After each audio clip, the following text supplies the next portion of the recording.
ফেসবুকে আমার সকল বন্ধুদের কাছে আমি এক বাক্যে আমার বাবার জন্য দোয়া চাই।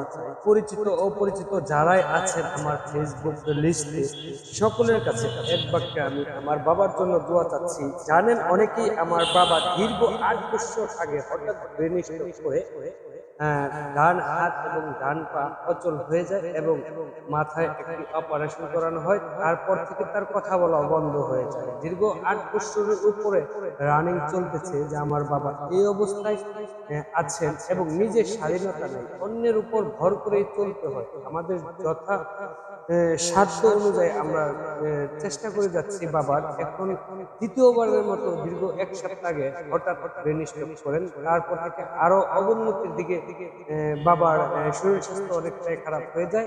এখন আবার হসপিটালে ভর্তি আছে দীর্ঘ ৩ দিন যাবৎ। আমার বাবা দেখতে পাচ্ছেন যে হসপিটালের হয়তো বেডে, কখনো বেডে শোয়, কখনো এই হুইল চেয়ারে বসে, কারণ শুয়ে থাকতে অনেক সময় ভালো লাগে না। এখন আবার শুয়ে দিয়েছি। তার এমন একটা খারাপ লাগে, এমন বেচন লাগে, তার শুয়ে থাকতেও ভালো লাগে না, বসে থাকতেও ভালো লাগে না, এই অবস্থায় তার দিন কাটছে।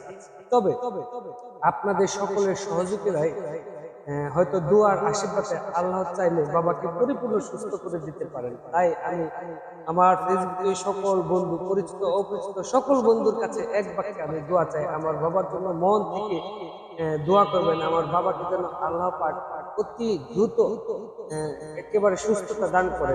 দেখতে পাচ্ছেন আসলে কি করব বলেন, একটা মানুষ অন্যের উপর ভর করে চলতে হয়, নিজের স্বাধীনতা হারিয়ে ফেলেছে এক কথায়।